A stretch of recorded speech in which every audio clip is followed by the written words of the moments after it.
黑色液体被均匀喷洒在宇航员全身，紧接着液体迅速凝固，立刻变成了某种高科技材料。再往关节处安装上护甲，只需再加上头盔，一套应急用的轻量级宇航服就完成了。可让宇航员杰斯惊恐的是，头盔还没来得及生成，他所在的休眠舱直接就被弹射了出去。杰斯回头望去，主飞船遭遇陨石撞击，正在爆炸，这才把所有宇航员都射了出来。混乱中，大部分休眠舱直接被撞毁，少部分像杰斯一样幸运的，则向下方一个星球飞去。但由于休眠舱下落速度太快，并且没有头盔，杰斯开始施压。就在他快要窒息时，休眠舱智能贾维斯启动，他赶紧开始头盔的制作。随着面罩的安装成功，杰斯这才获救。可他还没松口气，贾维斯就报告休眠舱因为急速降落，表面温度已经严重超出了设计承受的最高温度。看着周围不断爆炸的休眠舱，杰斯放下的心又悬了起来。好在下一秒，休眠舱进入了星球的大气层。由于这颗星球上极度严寒，休眠舱的温度这才恢复正常。但不妙的是，严寒也让休眠舱燃料系统出现故障，失去动力，休眠舱直朝星球地面撞去。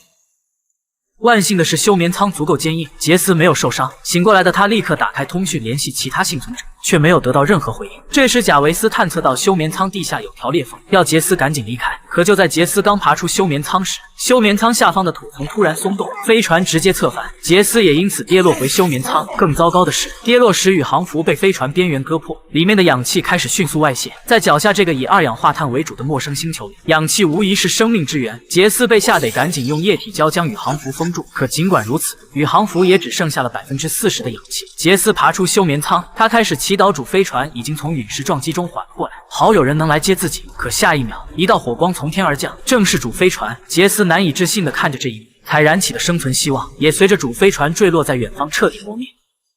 就在杰斯绝望时，远处几处亮光吸引了他的注意，或许是同伴发出的求救信号。杰斯当即决定前往。在路上，杰斯仍没有放弃在无线电上呼救，但是却没有一个人回答。阴沉的天空和灰黑色的大地让杰斯格外压抑。穿越数座山峰后，杰斯终于抵达了目的地，这里坠落着一些主飞船残片，旁边还有一个休眠舱。杰斯赶紧跑了过去，休眠舱里没有人，但幸好氧气包还在。杰斯立刻去拿，不曾想就在这时，原来休眠舱的同伴已经死亡，可看样子却不像是摔死的。然而杰斯却不敢仔细查看，第一次见这种场面，让他忍不住就要呕吐出来。只是这样做的话，他唯一的宇航服就没了。强行将翻涌的呕吐物咽下，杰斯开始检查起氧气包，不曾想氧气包的另一面已经损坏，根本没法用。杰斯很难过，自己很可能是这颗星球上唯一一个活人。等氧气耗尽，他的生命也将迎来终结。但杰斯还是不愿意坐以待毙，他准备去其他发光的地方碰碰运气。只是杰斯不知道的是，死去同伴的休眠舱上竟有2道带血的恐怖爪痕。艰难的穿越风暴，杰斯来到了下一处亮光地点。让他惊喜的是，这里有一个同伴活了下来，赶紧走了过去。同伴见到杰斯也很高兴。从同伴口中，杰斯得知主飞船坠毁不是被陨石击中，而是公司为了节约燃料修改航线，使飞船撞上了行星带，导致整个飞船现在可能就剩下了他们2人。现在同伴正在安装通信设备，以此联系地球支援。杰斯以为自己终于获救了，可同伴的话又给他浇了盆冷水。通讯装置虽然可以使用，但发射到地球足足需要8个月，等地球的支援到来估计是2年后了。在这期间，他们要想活下去，只能希望主飞船坠毁之地有没被摔坏的物资了。杰斯闻言，心再次沉入谷底，而为了一线生机，他还是开始帮同伴安装装置。可就在他蹲下的一瞬间，一道黑影快速掠过，直接就带走了同伴。等杰斯察觉时，周围已经空无一人。杰斯开始大声呼喊同伴，却没有得到回应。杰斯感到些许不安。这时贾维斯提醒杰斯，宇航服的氧气含量只剩下30%，再不补充的话，最多只能撑4小时。杰斯闻言没有犹豫，他当即朝地球发送了求救信号，随后通过贾维斯选择了最大的一块主飞船碎片补给点，就准备前进。但想到同伴的突然消失，临走时他拿上了同伴的枪。而走在路上，杰斯还是坚持在通讯频道里喊话，却不料这次频道里居然传来了一个女人的声音。 Hello?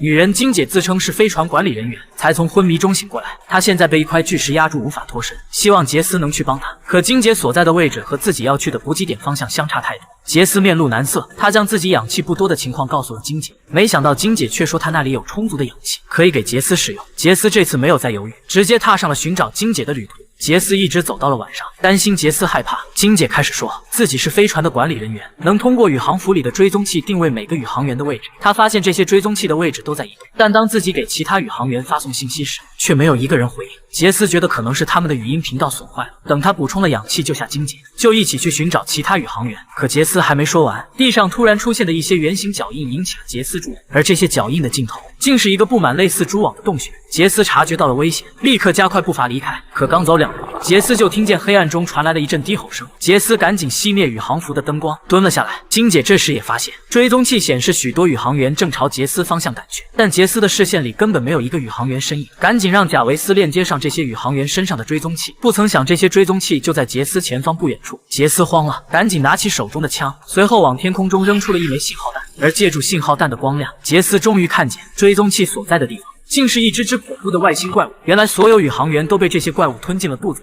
所以追踪器才在他们身上。